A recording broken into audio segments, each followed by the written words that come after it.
going on? I'm Steve. Hope you're just doing amazing. So I'm going to try to show you how to play Hey Joe by Jimi Hendrix in under 90 seconds. Now, the timer hasn't started yet, so just chill. But I hope you like the song. Give me some ideas for more videos in the future. Really short lessons.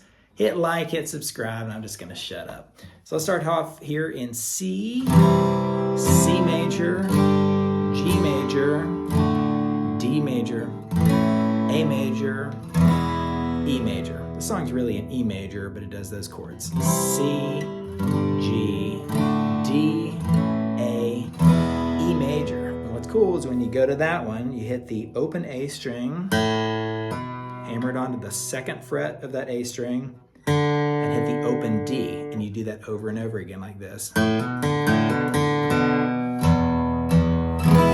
strum out the E chord right there.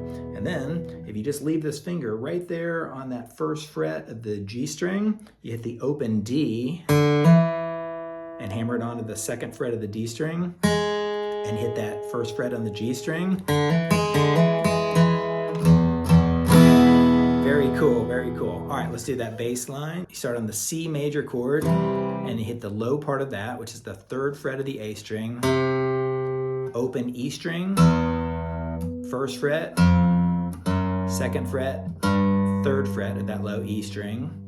Then you put your finger on the second fret of the A string, third fret, fourth fret of that A string, open D string,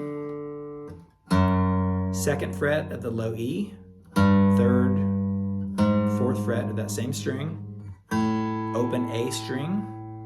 Then put your finger on the fourth fret of that A string, open D, first fret,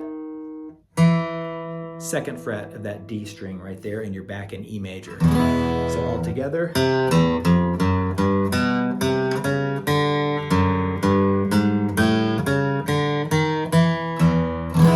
if you want to add the pinky on the third fret of the E and the B strings right there, or that classic Jimi Hendrix dissonant note right there. All right, let me know what you think. Hit like, hit subscribe, and I'll catch you next time. See ya.